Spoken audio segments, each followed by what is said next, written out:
అందరికీ నమస్కారం అమ్మ. ఈరోజు మనం తెలుసుకుంటున్న అంశం ఏంటంటే 7వ తరగతి తెలుగులో 4వ పాఠ్యాంశమైన మర్రి చెట్టు అనే పాఠ్యాంశానికి సంబంధించి టోటల్ టెక్స్ట్ బుక్లో ఉన్న భాషాంశాలను విషయాలను తెలుసుకుందాం.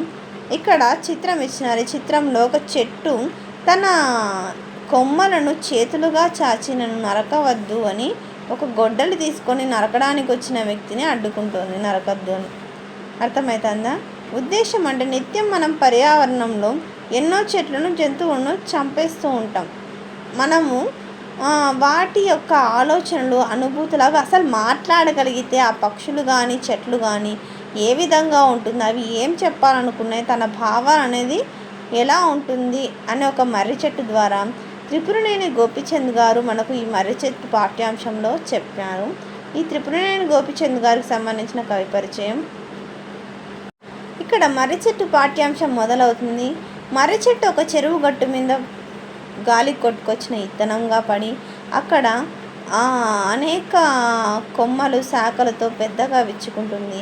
ఆ మర్రి చెట్టుల యొక్క కట్లను నరికేసి ఒక 10 కుటుంబాల వాళ్ళు వాటాలు వేసుకొని పంచుకున్నారు డబ్బులు. ఒకప్పుడు మర్రి చెట్టు కింద కూర్చొని ఆ చెట్టు బాగా ఉన్నప్పుడు ఎంతోమంది కబుర్లు చెప్పుకొని వాళ్ళ విషయాలను చెప్పుకొని ఉండేవాళ్ళు, ఎన్నో ఆటలు ఆడుతూ ఉండేవాళ్ళు. ఆ మర్రి చెట్టు నీడన ఎంతోమంది పక్షులకు ఆవాసంగా ఉండేది. ఆ కబుర్లు అసలు ప్రపంచంలో ఉన్న విషయాలన్నీ ఆ మర్రి చెట్టు దగ్గరే వాళ్ళు చర్చించుకునేవాళ్ళు. అక్కడ ప్రతి విషయము ఆ మర్రి చెట్టుకు తెలుసు. ఇప్పుడు కొత్తగా యువకులు నగరాల్లో క్లబ్బులకు వెళ్ళి జరిగే విషయాలు ఏం కొత్త ఏం కాదు. నా దగ్గర అన్ని ఆటలు అన్నీ ఉంటాయి, కానీ అక్కడ డబ్బులు ఇచ్చి మీరు వెళ్ళి వినోదాన్ని చేస్తున్నారు, కానీ ఎటువంటి డబ్బులు లేకోకుండా ఉన్నారు. ఆ మర్రి చెట్టు యొక్క కాయలు ఆకులు ఎంతోమందికి ఆసరాగా ఉన్నాయి. ఆ ఆకులను ఆకుల్లాగా విస్తరలాగా కుట్టుకొని భోంచేసే పేదలు ఉన్నారు. కట్లను ఆ కొమ్మల యొక్క వంట చెరుగ్గా వాడుకొని వంట చేసుకునే వాళ్ళు ఉంటారు. అంతేకాకుండా ఆ కాయలు ఎన్నో రోగాలకు నయం చేస్తాయి. అలా ఉండేది. ఎన్నో పక్షులు అక్కడ గూళ్ళు కట్టుకొని జీవిస్తూ ఉండేవి. అక్కడ కాకులు ఎవరైతే ప్రగల్భాలు పలుకుతూ ఉన్నప్పుడు వాళ్ళ మొహాల మీద రెట్ట వేసిన అమాయక పక్షులని వాటి మీద రాళ్ళు రువ్వుతూ ఉండేవాళ్ళు. ఒకప్పుడు ఉన్న విషయాలు, ఒకప్పుడు ఉన్న జాలి, ఒకప్పుడు ఉన్న పద్ధతి ప్రజల్లో ఇప్పుడు లేదు. అప్పుడు ఎవరైనా పిల్లలు కానీ చెట్ల కొమ్మలను అట్లాంటి విసిరి పారేస్తూ ఉంటే ఇలా చెయ్యొద్దని అరిచేవాళ్ళు. కానీ ఇప్పుడు ఒకరినొకరు పట్టించుకోవడానికి కూడా సమయం లేదు. మనుషుల్లో మానవత్వం అనేది తగ్గిపోయింది, మరుగున పడిపోయింది.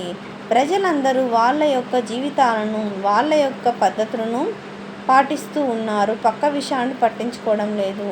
ఒకరోజు పిట్టలు కొట్టేవాడు వచ్చి పిట్టను అన్ని మగపక్షులు పారిపోయాయి, కానీ పిల్లలున్న చిన్న ఆడపక్షులు మాత్రం గూళ్ళల్లోనే ఉండిపోయాయి. ఒక పక్షి ఆ మర్రి చెట్టు ఆకుల దాక్కొని ప్రాణాలను కాపాడుకుందాం అనుకుంది. నేను దాన్ని నా ఆకులతో దాద్దామనుకున్నాను, కానీ అది కొంచెం పెద్ద పక్షి కాబట్టి ఆ వేటగాడు బాణం వేయగానే ఆ పక్షి కేర్మని అరిచి చనిపోయింది. అది నాకు మిక్కిలి హృదయ విదారకమైన బాధను కలిగించింది. ఈ విధంగా ఎన్నో విషయాలు మర్రి చెట్టు చెప్పింది. మర్రి చెట్టు మీద ఉన్న ఆ పక్షులు రెట్ట వేయడం ఇట్లాంటి కేకలను చూసి దాని మీద రాళ్ళు రువ్వుతూ ఉంటారే. రాత్రిపూట వీళ్ళు మనుషులయ్యి ఉండి కూడా నా చుట్టూనే ఉమ్మడము, విసర్జన పనులు రాత్రిపూట చేయడం ఇట్లాంటివి చేస్తూ ఉంటారు. చిన్నప్పుడు నా దగ్గర నరసింహులు అనే ఒక కుర్రవాడు బడికి వెళ్ళకోకుండా నా మర్రి చెట్టు తొర్రలోనే ఆడుకుంటూ నా మర్రి చెట్టు ఊడలు పట్టుకొని పెరిగినాడు. వాడు ఇప్పుడు ప్రెసిడెంట్ అయ్యి నా దగ్గరకు వచ్చినాడు. నాకు చాలా సంతోషంగా ఉంది.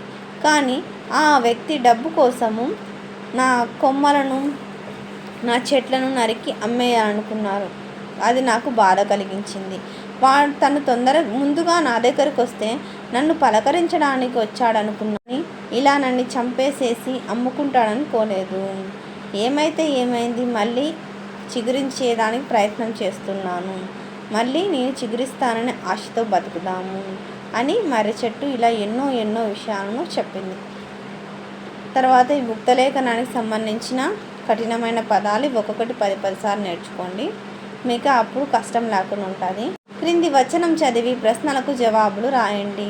వివేకానందుని పరాయి దేశంలో పత్రికా విలేకరులు ఏమని ప్రశ్నించారు అంటే, మీ మాతృభూమి పట్ల మీ అభిప్రాయం ఏమిటి అని ప్రశ్నించారు. విలేకరుల ప్రశ్నకు వివేకానందుడు ఏమని సమాధానమిచ్చాడు? భారతదేశాన్ని లోగడ ప్రేమించాను, కానీ ఇప్పుడు భారతదేశంలోని ప్రతి ధూళికణం నాకు అత్యంత పవిత్రం, అది నాకొక తీర్థస్థానం అని సగర్వంగా చెబుతాడు. తర్వాత మాతృభావన ఎవరి ఎడల కలిగి ఉండాలంటే, కనిపించిన తల్లి మీద ఎలాంటి మాతృభావన ఉంటుందో మనకు జన్మభూమి అయిన భారతదేశం మీద కూడా అలాంటి మాతృభావనే కలిగి ఉండాలనేదే నా ఉద్దేశం. వచనం చదివి శీర్షికను పెట్టండి, అంటే పేరు పెట్టాల. మాతృప్రేమ. వ్యక్తీకరణ సృజనాత్మకతకు సంబంధించి ఇంతకుముందే మన ఛానల్లో మొత్తం నోట్స్ని అప్లోడ్ చేసినానమ్మా. దయచేసి మన ఛానల్ సబ్స్క్రైబ్ చేసుకొని వాళ్ళని సబ్స్క్రైబ్ చేసుకోండి.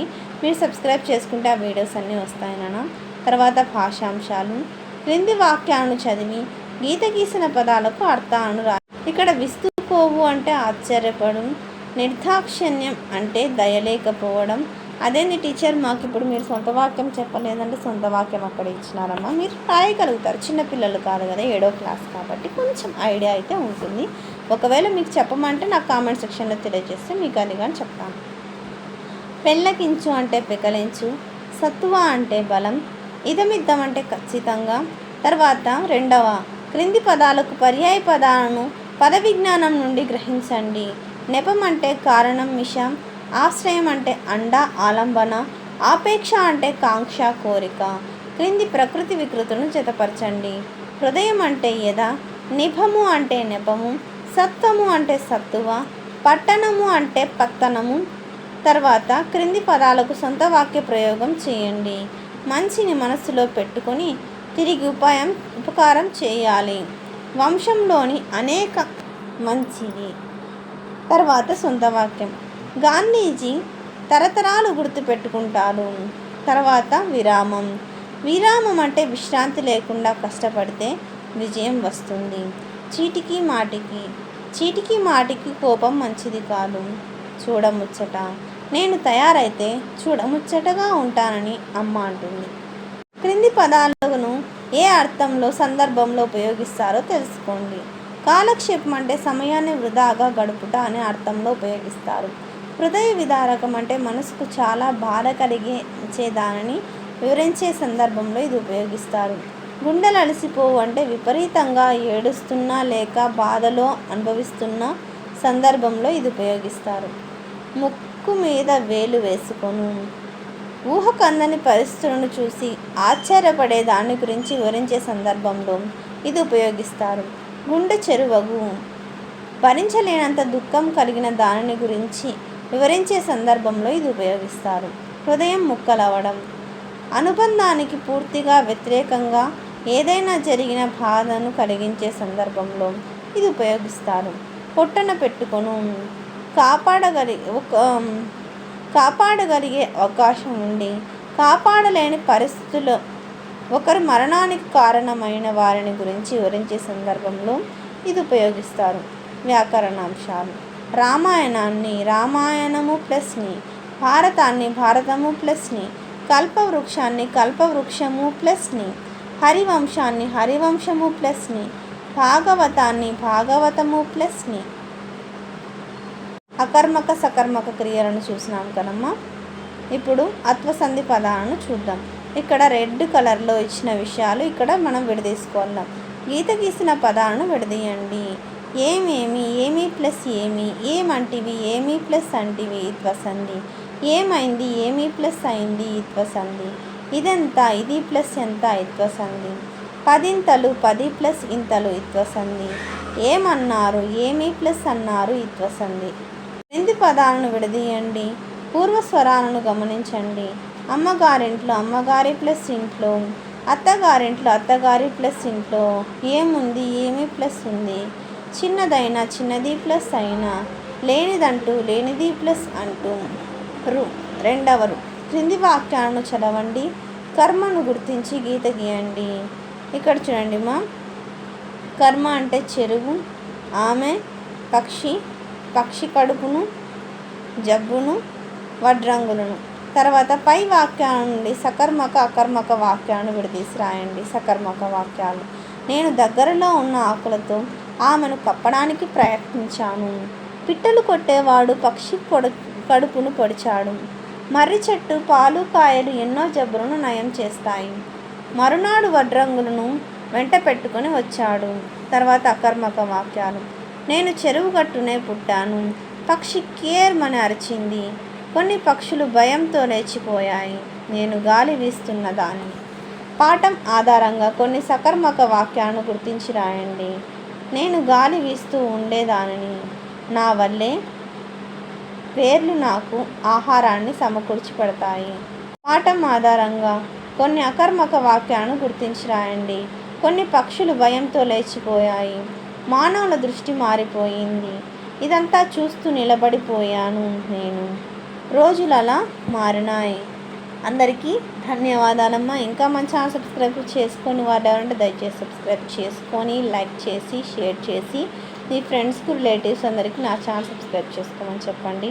మన ఛానల్ సబ్స్క్రైబ్ చేసుకొని ప్రత్యక్షంగా పరోక్షంగా సపోర్ట్ చేస్తున్న వాళ్ళందరికీ పేరు పేరున ప్రత్యేకమైన హృదయపూర్వక ధన్యవాదాలు. అందరికీ ధన్యవాదాలు. దయచేసి వీడియోని మాత్రం స్కిప్ చేయదు.